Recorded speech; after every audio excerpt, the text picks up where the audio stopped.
Remains of a West, reaching you live and direct from the heart of Africa. If this is your first time watching me on this channel, you are highly welcome. This is a place where we separate the facts from the fiction, the science from the superstitions, and the concepts from the misconceptions about African spirituality. Today, I'll be talking about basic rules for practicing African spirituality. This topic was requested by a subscriber, and it's a very important topic. He wants to know the basic rules for practicing African spirituality. I have talked about this sometime in the past, but it still needs to be re-emphasized again and again so that people will know how well. So yesterday I was talking about the right time for plucking herbs for spiritual work, and let me address that one first. Normally, in the practice of African spirituality, we usually take our herbs in the daytime, where the sun is shining on them.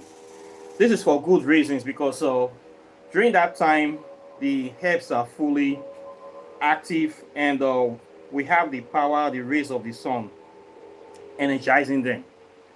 So when you collect herbs, either for cooking, for spell work during such a time, they are very active, very powerful, and it is usually the best times. It is not good to take herbs in the night or when the sun is not shining on them. You see, most of the times the herbs are already sleeping, and when you take those kind of herbs, their energy content is reduced. They are not that potent anymore. If you use them to do spiritual work, it will not actually take effect. It will be very weak, and people don't normally do that. The best times are when the sun is shining from 8, 9 o'clock upwards, 12 o'clock. Best times from that, let's say 9 o'clock till 3 o'clock in the afternoon. This is the best time you want to pluck your herbs. If you want to cook your vegetable soups, pluck it that time where they are fully charged with the powers of the sun. That is where you get the best outputs, or you will get the best value or essence inside those plants, and you use them. We rarely take herbs in the night except on special occasion. There are some particular plants that you take in the night time, especially that moonflower I talked about sometime. That one is only night you're going to see it. So it's only night you can find. Very rare cases that we go out in the night to go and source particular herb, but generally we harvest everything in the morning. Me, I do everything in the morning time. Even if I want to eat, I will not go and cut ugu in the night now. Waiting now. When it's all weak, it's already sleep. So there will not be any power there anymore. So it's better you take them with the sun is shining on them.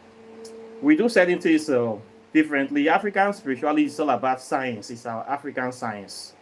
And these are things that are common sense things. People know them.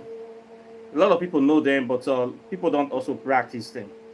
But we need to be practicing all these things. This brings me back to the main topic for today, which is the basic rules for practicing African spirituality and the power of loyalty. If you want to practice African spirituality effectively, the first rule that you must do, very important, even as an African, you must venerate or worship an African deity. This is the most powerful law that you have to follow. Very important. You must follow and worship or venerate an African deity. You cannot claim to be loyal to Africa, 100% loyal, but you don't venerate any African deity. Any African person that does not venerate any single African deity is not 100% loyal to the African continent and can never be trusted. You should know this for free today. All these our African leaders that are claiming to be Christians or Muslims, you see the rubbish that they are all doing, especially in a place like Nigeria. Once you don't venerate an African deity, it means you are not loyal to the continent. What is wrong with the African deity? Inside the Bible, your own Christian book, you are also breaking the law. The number one of the Ten Commandments. These Ten Commandments, as you know, were all taken from the Egyptian 42 laws of maths. These 42 laws of math predicts Christianity, predicts Ten Commandments. The guy called Moses, the Yozige, where they call Moses, where they say collect these 10 commandments from God. He did not collect any 10 commandments from any bloody god at any Mount Sinai. Moses was born in ancient Egypt. Even their own Bible, this is where the so-called Jews write themselves into African history. That something happened, that the African king that time, Pharaoh, was very, very wicked. He was torturing the Hebrews or the Israelites. He was torturing them, using them as slaves, which we cannot find any historical facts in real life. It is only in their Bible they write all these lies to try to give the impression that African kingdoms have always been evil and wicked people, to give Egypt, to lie against the ancient Kemetic people, that they are wicked people, they are very wicked to foreigners, that they torture them, they enslave them, they use them to build Egypt. Nobody used them to build Egypt. They were even never in Egypt, no physical record. When we check real history, they're not even there. They have already built the pyramids before those people arrives, before the so-called Hebrew discovered a place like Kemet. So in their lie to create this false religion, they say that they were killing them. Then one of their women gave birth, and they put this child that is supposed to be the chosen one from their own prophecy that will lead them from bondage. They put it into a floating basket, and water floated him in a stream just like that. Can't enter inside Pharaoh swimming pool, where one of Pharaoh's wife can't see him. The old Pharaoh wife. Pharaoh get many wives. Enough it get children. Now one father orphan just float come. Now Pharaoh wife carry and enter temple. Come train and come become prince of Egypt. Cock and bull story wey not go happen for real life. Now so story Moses they enter inside the story. Then the next thing they say he grew up to become a very charming, powerful priest, and the rest and the story. Then the next thing they say he was driven out of Egypt, that he killed one man, then he run away, whether he run away or they banish him. The next thing we hear again, he say he see God face to face, even see God yansh. Then the next thing he say God give a mandate to free in people from the evil Pharaoh. This is how the story goes. Then the next day we say he come with 10 commandments. Now this is where I want to talk. Now when if supposedly this Moses was living in Egypt during that time, Egypt was a full republic. They have their own constitution. And in this constitution, they have what they call 42 laws of maths, which is their own commandments of what you should not do and what you should do, how to be a good Kemetic person or a good citizen. So these 10 commandments, just type 42 laws of maths. You will see it on the internet, okay? It has always been there. For those Christians that don't know all these things, all these are real life history I'm talking about. So you will see the 42 laws of maths there. And you will find out that your so-called 10 commandments given by Moses was simply lifted, plagiarized. He just copied 10. Maybe he was so lazy enough, ink not the biro or pencil. He copied only 10 from inside. Then he said that God give him. You cannot say God gave you what have already been in existence. And if you see at the philosophy, the organization, the technological innovation of the ancient Egyptians, you will know that they are very, very advanced, not only in architecture, but in governance, in science, in technology, in every aspect of living. They are the most advanced in the whole world. So you cannot say these people don't know how to govern themselves. They were not barbarians. They'll not be barbarians. If the so-called imaginary Moses was in Egypt during this time of the Kemetic people, then he cannot say he discovered what is already in existence. He simply copied 10 from those 42 laws of maths, and he came back and presented it to his people say God don't show him the way forward. Okay? This is the origin of the so-called Ten Commandments from the Old Testament. He was brought to this guy, this holy ruler called Moses. Say, now God give him, not be God give him. He stole it from 42 laws of maths. So, even if we look at that 10 commandments, what is the first one? The first one, oh, I am your Lord, your God, or a jealous God, or something, blah, blah, blah, blah, blah, blah. You shall have no other God before me. You shall not worship any other God. Meaning you must worship the God of your people. Why is this so important that it has to be number one? What this means is that it demands loyalty. 100% loyalty. No mixing. Na me first. Exclusive. Loyalty. Very, very important. Why do we, this God, demand loyalty? Because they are seeing importance of venerating your own deity, seeing yourself as a deity. This law is not only true for Christianity, it is true for every spiritual practice. As an African spiritualist, you must not place any foreign god before your own gods. Immediately you do that, you have already stepped down from the ladder of godhood. You have already made yourself inferior. You have made yourself a second class or third class citizen. This is the cause of Africa today. We have thrown away our original true gods. And we are now venerating the gods of foreigners, not only ordinary foreigners, the gods of our enemies. People that came to invade us.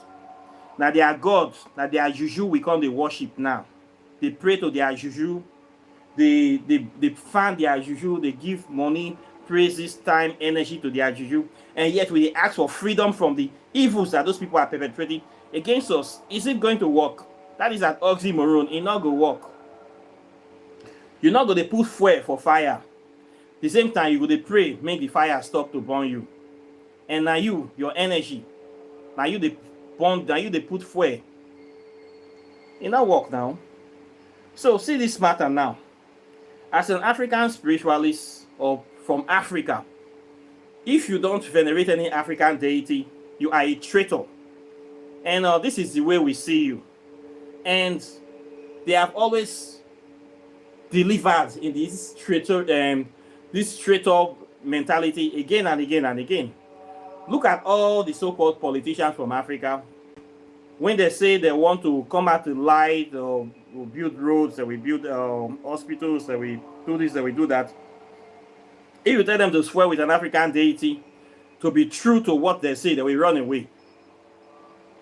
They can swear to Bible, they will swear to Quran. In fact, they always swear to Bible and Quran before they come back. You will see what that call is something El and Rufai, El Rufai. In public, if we start praying, blah, blah, blah, blah, blah, blah. If you check that on track record, you go run. Oh.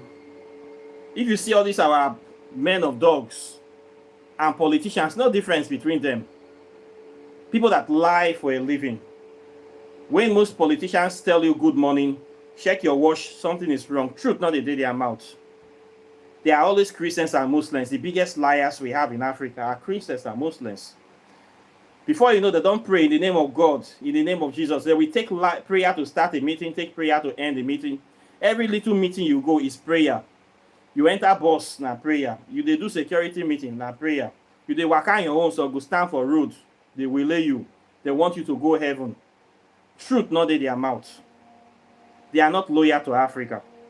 If you have these people in your family, and you know you practice African spirituality, just know that you are surrounded by traitors. If you have them as neighbors, you are surrounded by traitors. If you have them as colleagues, you are surrounded by traitors. Anywhere you see anybody that is not 100% loyal to, does not venerate any African deity, that person is a traitor to Africa. So you have to be careful the way you deal with these people. Code how you do your things, because if those people know, they will set you up. They will gang up against you. They will bring you down. When I was a Christian, when I used to go to church, what they were teaching us is that anybody that practices African spirituality is a demon, is a child of the devil, and even if you kill that person, you are not committing any sin. You will go to heaven because you killed an agent of Satan. This is what they were teaching in Christianity. They still teach this in Christianity today. So if you practice African spirituality and your neighbors and your friends, all of them are Christians, just know that your life is in danger. So you should be careful, code your practice. Don't show it too much, except you know that you are strong enough to go head to head with these people. If you know that you are not strong enough to go head to head with them, beg, hide yourself. Some of them, they find you to kill. If you know that your benefactor, maybe your father, your uncle, your auntie, they are not loyal to Africa, they venerate, they are Christians or Muslims, they venerate foreign deities, please hide your African spirituality practice, hide it under the bed until you leave their house. Most times, if they find out that you practice African spirituality, they will stop giving you money for your school fees, your own orphanage, they will stop training you. So if you know that you are under any person that is a traitor to African spirituality, that venerate an African deity, please pretend to be going to church, pretend like Mumu, pretend to be following them, hide your true convictions. Don't show it to them. Don't even tell when they are discussing it. Anything they say the loudest amen until you leave that house. Because if they not say you not believe what they believe, the next option is to eliminate you. Now so that they think for you. It has happened to me. When my evil family members that are witches and wizards hiding under Christianity, when they discover that I don't believe what they try to kill me many times. If not for the access, you will not even know me today. Evil people. So the first law, if you are from Africa, you look and say no African deity to venerate. And you say the foreign deity is the best one. The way you deal with those people, the way you think, regulate everything until their head don't correct. Now we talk about the truth about Africa now. We are writing books now, doing symposiums now. A lot of truths are coming out. The more truths are coming out, the more some people are running into the fig leaf of Christianity. The more some people are trying to hide their wickedness under the banner of Christianity. This is how you know the witches and wizards in the society.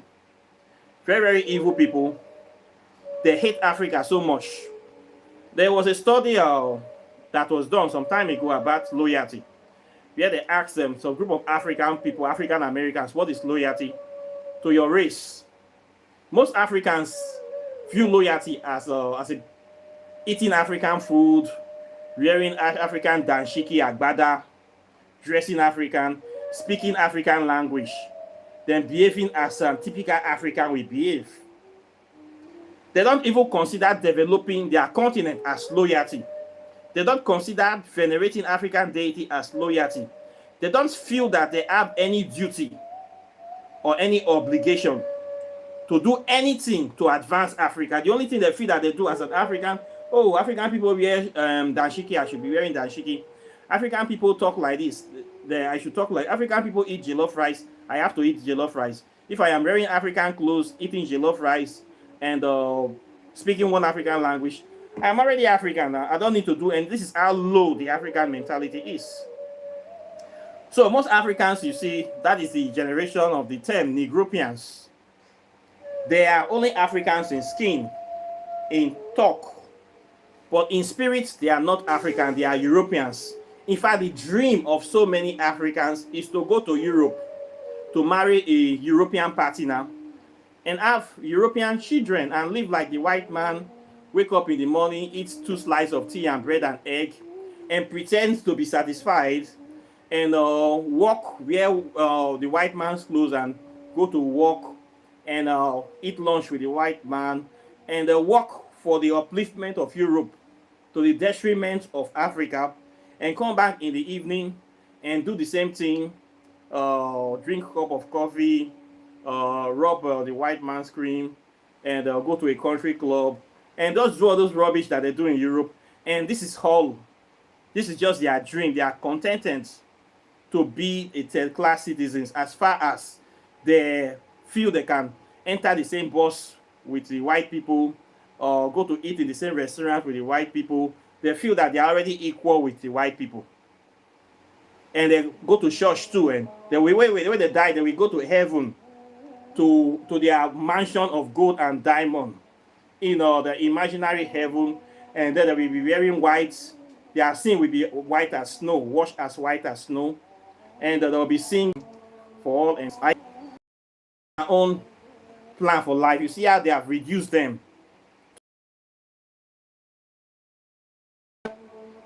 This is the plan that the European world have for Africa, to include them in this kind of mental. This is just the plan they have for you, to take you. Meanwhile, your natural resources, your diamonds, your gold, is the real thing. They tell you you don't need those things. You don't need those things in heaven, but they want it from you. This is why they are in Africa. You think the white men love African people? They don't love African people, but they love African natural resources. They love African melanin. They want to be African. They want Africa without the Africans. So they give you the fake thing and they take the real thing. Abracadabra. The more you look, the less you see. This is just their plan. So they give you the fake religion, but their eyes is still in African spirituality. If the Europeans don't want to practice African spirituality, or they don't see the power or the importance of African spirituality, why do you think they are holding all our artifacts or hostage in their museums?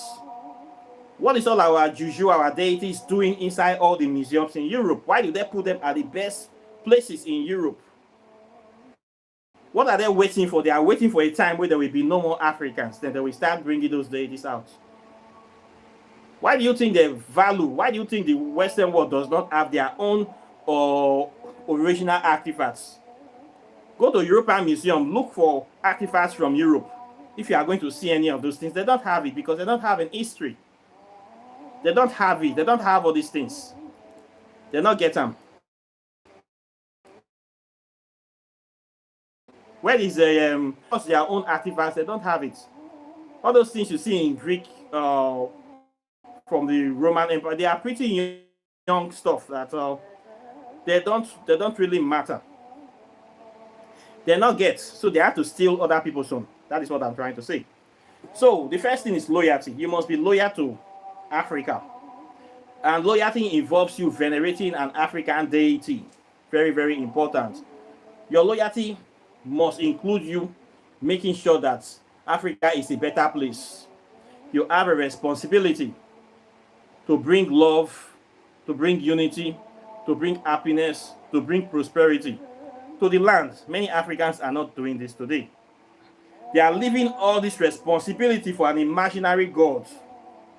Now worry, God will do them. God will give us light. God will give us fruit. God will give us food. And they do nothing. God will give me a job. And they go to church to pray from morning to Sunday, praying, fasting for a job. It's creating jobs. This is why Africa is very, very backward. We have misplaced priorities. This is lack of loyalty. You must be loyal. You cannot escape it. So that first commandment, if you do not obey it, you will suffer. One of the main reasons they put this kind of thing in a tricky way in the Bible. Why did the Israelites were suffering inside that Bible story? Because they did not obey the first commandment. They said they went after foreign gods and they were enslaved. If you go after foreign gods, you will be enslaved. Africans are after foreign gods today. That's why we are enslaved. Half of the continent is Christian, half of them is Muslim. Look at the continent. We are really breaking that law. If we focus on our number one, we will never be enslaved. Look at the Chinese people. Do you see them venerating other gods? Can you not see freedom in their body? Look at Japanese people. Do you see them venerating other gods? Can you not see that they are very free? Look at the Indian people. Look at the Thailand people. If you break this law, you will become a slave. Every people that have broken this law are slaves. Africans have broken the law. If you broke this law in Africa, you will become slave. That's why we have so many poor people, talented poor people in Africa. You cannot break this law. You must make your African spirituality first. You must find an African deity to venerate, so that you will not be a slave to poverty. You will not be a slave to economic hardship.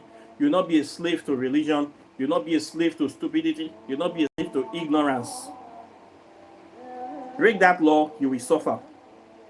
If you like, take it from me. Don't take it from me. But that is the main thing that is putting Africa in the logjam that we are in today. Worshipping a false god. Worshipping foreign gods. You must not break this law. You must be 100% loyal. 100% loyal, venerate African deity. having good quality relationships that will produce positive fruits, focusing on building.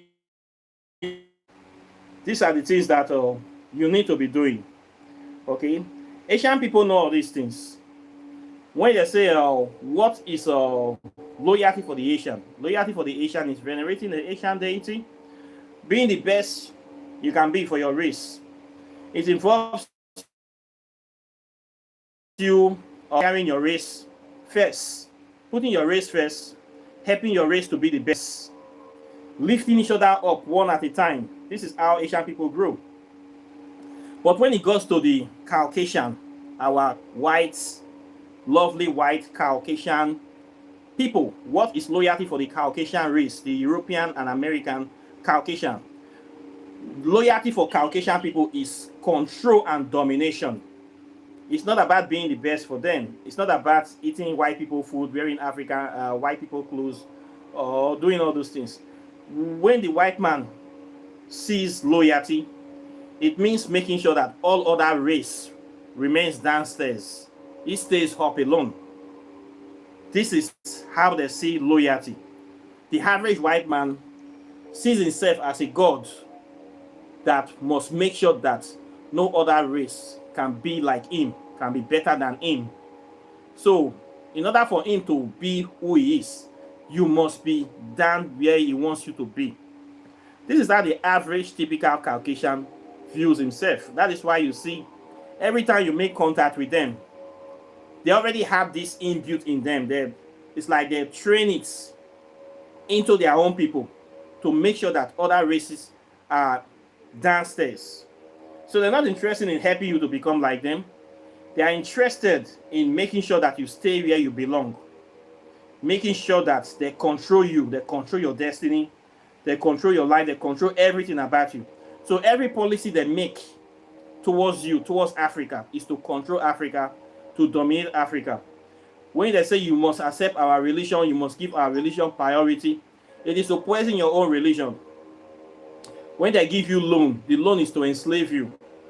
When they give you medicine or food or whatever, donations, all those things they give you is to make you dependent on them, make you not be able to live without them. Anything they do for you is to control you, subjugate you, and dominate you. This is the way they roll. We Africans have not gotten the memo yet. Even the ones that have gotten the memo, they don't even know what is a memo. Until you wake up and smell the pepper soup as an African, you will continue to be bamboozled by what is happening around you. While you are thinking of wearing your African clothes and dashiki, some people are thinking of controlling your governments, installing puppet leaders, creating insecurity, causing problems that will be giving you sleepless nights, sponsoring terrorism, manipulating your economy, doing all these evil things to you, to control you. This is the way they roll. So as an African person, you have to be sharp. And practice of African spirituality is not only a must, it is the only thing to do. This is the only aspect of African life that nobody can control. Nobody can come to tell you to not to worship this or not to do this. Nobody can come to tell you. The only natural thing is to be loyal to your continent. Once you are loyal to your ancestors, you have solved like 70% of your problems as an African. I stopped being afraid of the devil when I stopped being a Christian. I sleep peacefully. All those fake that are always around me, fake relatives, all of them left. They're all because I see them for who they are, and they can no longer manipulate me with religion, coming to draw me back, trying to borrow money they will never pay, trying that are poisonous to my soul, wasting my energy and hard-earned currency, going to churches from Sunday to Sunday, all nights, paying money to pastor, all those rubbish that they are doing. I stopped doing all those things, and I use those time, my excess time, to start building my life, building things that will be beneficial to me. When you leave Christianity, you have peace of mind. A lot of our people, they are hooked in this thing. Christianity have taken up to 40-50%. Some people even 70% of their life. They are slaves to the religion. According to Michael Jackson, slaves to the reading. If you see them, they are in abject poverty. They don't pray. They don't fast, tired. They don't talk to Okporoko. Many of them, they have this thing that we call protector, where they put for shoe. I don't know when I buy protector for shoe. The average Christian, they know where they sell shoe protector. You know why people they put protector for shoe? Because it don't make the shoe not quick shop. All these ones are the ones we call church rats.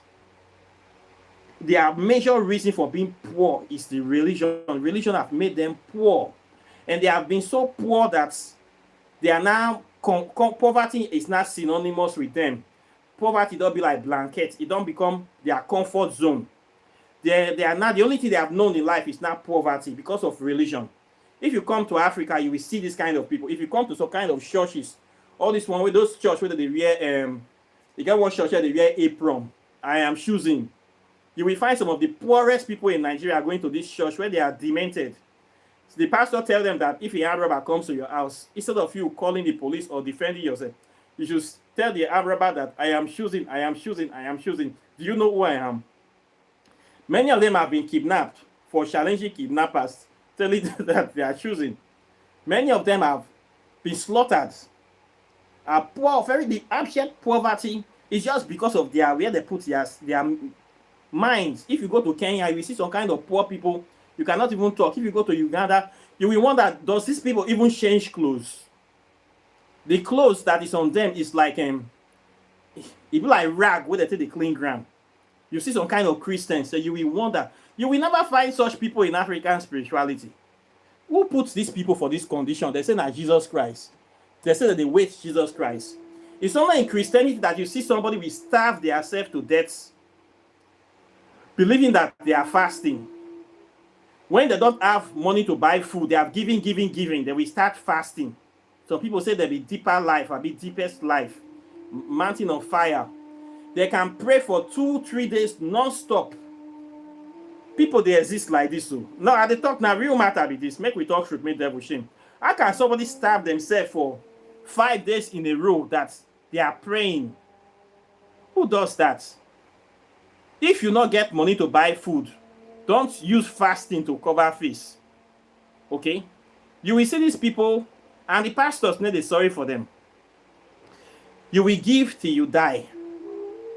We have this kind of criminal pastor. Even your last kobo, you say your widow's mite, they take them. These pastors will take candy from a kid. They will take your last money. They not say they die, but they will tell you God will provide. Make you drop them for God. As if God have a bank account in any of the banks in the world. You don't see any bank account where say you wire the wire transfer to heaven. It's not there. Now the pastor bank account, everything they hand. We keep saying this thing, but religion have demented people to the point that they have no iota of reasoning anymore. Religion is a crime scene.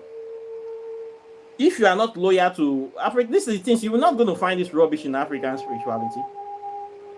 That you will see somebody that will donate their ancestral land that your forefathers gave to you, we take and they dash somebody else just like that you are giving it to God. This is the height of stupidity. Religion makes people stupid. Idiots. It's very, very painful. So, loyalty is very, very important to your original deity, original gods. Immediately you fail to venerate your own God, your own spirit, your own ancestors, you have destroyed yourself. So this is the number one thing that is fundamental in the practice of African spirituality. Loyalty. Honor your father and your mother so that your days will be long. If you don't honor your father and your mother, within 3 generations, you are wiped out. See, most African families, they are already wiped out. There is one governor now that is a very good Christian in Nigeria. But his only son is a latent homosexual. If you see the kind of thing where this boy they do, and you should suppose that with the papa, your head go bust. The kind of rubbish that governor's son is doing, it cannot happen in African spirituality. If papa the practice African spirituality, that rubbish not go take place. They for not pursue come up for community says with a okoboko and farm bets. It gets a kind of rubbish way Christians they tolerate. Waiting for God to come and discipline your son. When you are a father, you cannot discipline your son. You cannot discipline your children. But you want to discipline other people's children. You get the way they do. You get many things where we they see. These Christian people come. They say it's okay for man and man to marry. It's okay for woman and woman to marry. But it is not okay for man to have more than one wife. Can you see the stupidity of Christianity? Two men can marry in Christianity. They go wed you for Catholic Church right now. Two women can marry. They go wed you now. But they say one man, one wife. Which kind of rubbish be that? All these are plots to reduce African population, to cause problem in Africa. All these things that we see coming from Christianity. Christianity, their own God is a gay God. The God Jehovah does not have a wife. His own son did not marry. How did Jehovah have a son when he does not have a female counterpart? In nature, this is absurd. This is imbalance. It cannot happen. Man, good day. I want to get pikin if he not get wife. Then the next he can't send his spirit, can't sleep with another man's wife. Is that not fornication and adultery? So the Jehovah committed adultery. He sent his spirit, his evil unholy spirit to come to earth, to come and sleep with Joseph's wife. Man, girl with the one marry, his spirit can't sleep with the girl without the consent of the girl, can't get belly to born his only child, which is also a bastard and a gay genocidal maniac. And now you can't worship this kind Trinity. You can't follow this guy that does not respect human tradition, does not respect African culture, does not respect dignity, sanctity. Now this kind of God you can't be loyal to. What do you think will come out from such a religion? I leave you to the best aspects of your imagination. So when you follow God, will it not be better to follow a God that respects human boundaries? This kind of abomination that Jesus Christ, his father, did in Christianity, you will not find this kind of abomination in African spirituality. Yeah, African deities, they'll have wife. If you see Eshu get female counterparts. You see Asa and Aset. You see Dambala and Dambala Wedu. All of them have male and female to balance nature. But only in Christianity, you will see that it's an imbalanced trinity. Then you see another one where they call himself Mohammed, will be desert, will be bandito. That one still come Africa, because start your own genocidal religion. Many things stay will not balance. Make we talk this matter now. Some people will say they criticize them. But it still remains loyalty. If we have been loyal to our deities, we would have gone far. We need to come back to our African deity. Come back to our African spirits. We need to be loyal. It will solve many problems for you. Practicing African spirituality is not about pouring libation. The way I see some do, they will just sample themselves for public before you know when they open one beer, they don't pour one drop. But not the others one. The main thing is, are you loyal to the continent? Do you want to see African progress? If you want to see African progress, then we have to make it work. We have to do progressive things. We have to start speaking against the evils in the society. We need to make ourselves a living example. We need to be open our people's minds from the shackles of mental and religious slavery. We need to call a spade a spade. We need to break away from tribalism. When your tribe man commits sin, you go cover around because now your tribe man. We need to stop all this rubbish. Fighting each other, hiding truth. So your people are stealing other people's land. But because you come from that tribe, you are supporting them. All these things not good. You are not loyal to the continent. Promoting evil. Promoting this unholy alliances, enabling the enemy to progress in your land, to do evil things. in your land, taking bribery and corruption. All these things, we need to stop them. This is what you need to consider when you want to practice African spirituality.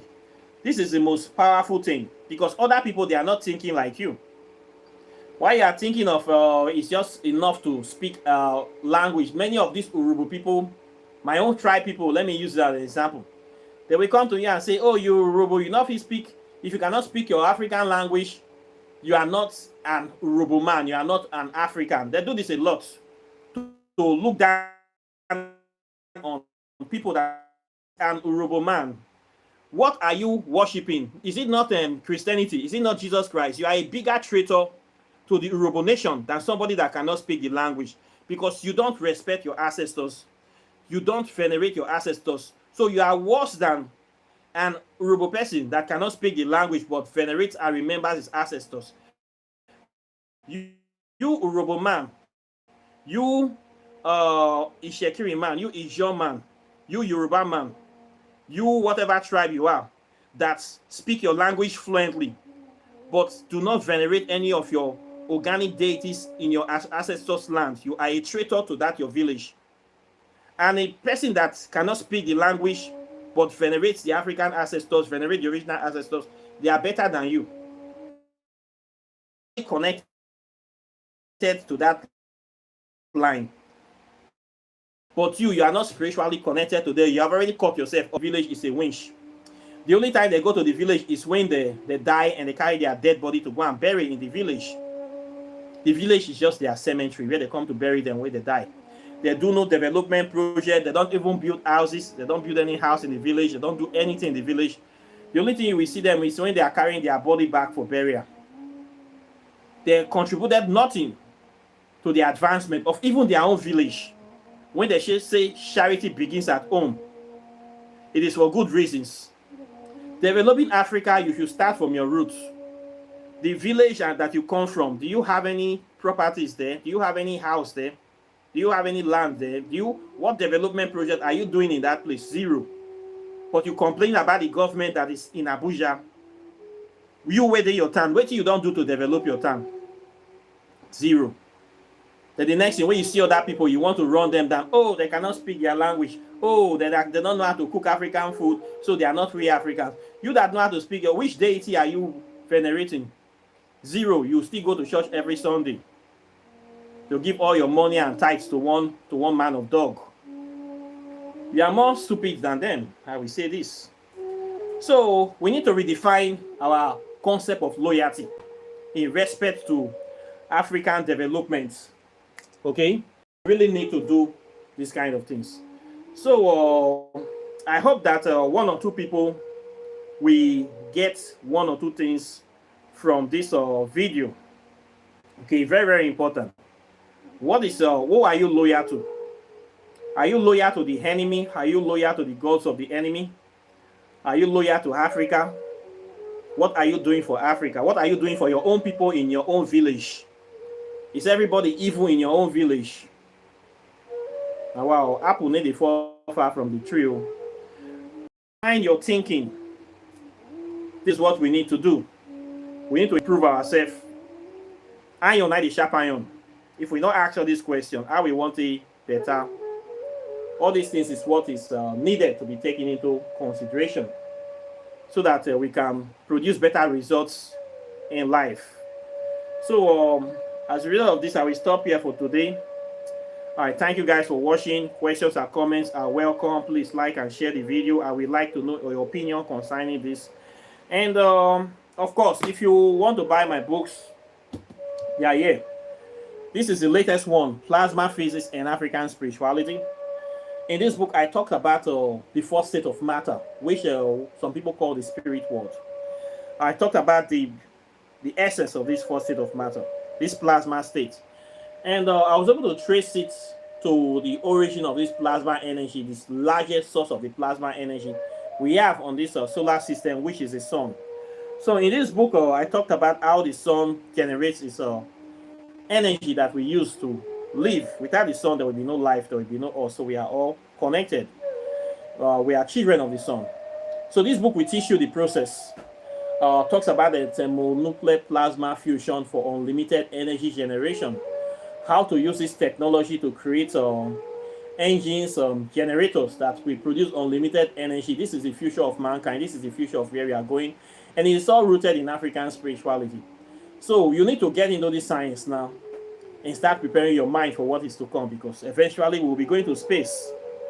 We'll be building all these things. Everybody is already on the space race. It's only still African people that are still backward as usual because of the religion where they carry put for their heads. Who does this thing? It's not go better for that person. The person will do us like this. It's not go make heaven. We need to update our body of knowledge. The illiterates of the 21st centuries are not the people that cannot read and write. It is the people that cannot unlearn all the lies that they have been taught. Now those people be the illiterates now. Those Bible juggernauts.